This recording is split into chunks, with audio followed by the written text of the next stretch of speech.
This is the insane true story of Thecla, who survived lions and defied Rome. The year is 90 AD. The Roman Empire is at the height of its power. But in just a few years, it will fall into its biggest crisis yet. For now, though, the people of Rome are having the time of their lives. There's a new emperor, Domitian, and he's hosting a huge party in the Colosseum. This is the most famous building in the empire. It can hold 80,000 screaming fans. And today, they're going wild. The emperor has promised the citizens of Rome a day of spectacular entertainment. They'll feed poisonous snakes to lions and watch with amusement as the big cats fall victim to the toxins. But this spectacle doesn't go according to plan. Instead of cowering in fear, the lions begin attacking the crowds.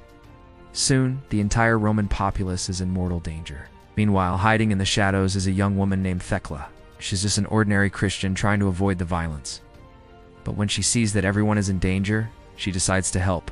She runs to the center of the arena and begins praying. Miraculously, the lions stop their rampage and begin listening to her. One by one, they come over to her and she blesses them. After all this, she walks away unharmed, and the crowd goes wild. But soon, they'll be even wilder because what they saw was actually a miracle. But why did these lions listen to a little girl? How didn't they eat her? And how did she survive the fall of the Roman Empire? To find out more about the shocking story of Thecla, let's travel back to the year 81 AD. In those days, there was a terrible famine in the city of Antioch.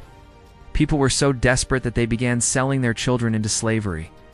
But one couple refused to do this. No matter how hungry they were, they refused to sell their daughter, Thecla.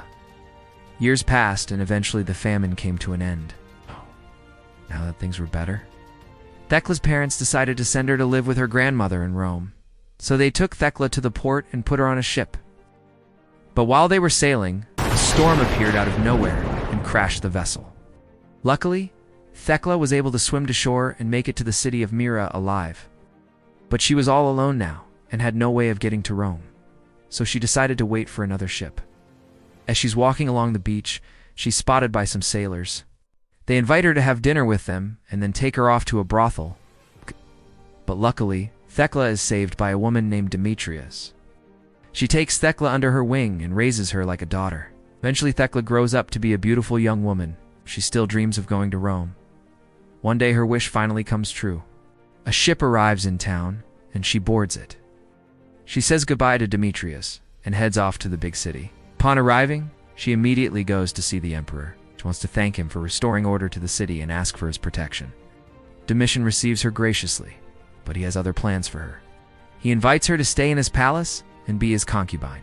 She refuses and says that she's already taken. But this answer only angers the emperor.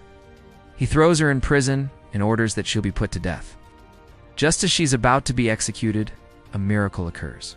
An earthquake shakes the city, and Thecla is suddenly set free. The people of Rome believe that this is a sign from God telling them to release her. But this doesn't stop the emperor. He's still furious and wants revenge, sends his soldiers after her. But every time they get close, Thecla blesses them and they fall to their knees. This happens until she reaches the Colosseum, and that's where our story begins. As the lions are attacking the crowds, Thecla runs to the middle of the arena and prays. She asks God to forgive those who harm his creatures, and the animals immediately stop. Then walks out of the arena unharmed and is hailed as a hero. From that day on, she continues helping the sick and poor. But the emperor still wants revenge.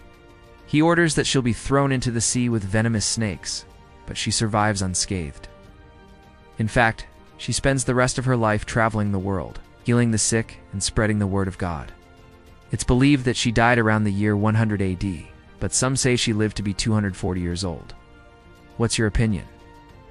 Let me know in the comments. Thank you for joining us on this captivating journey. If you found solace, inspiration, or new perspectives in this tale, we invite you to show your support by liking this video and subscribing to our channel.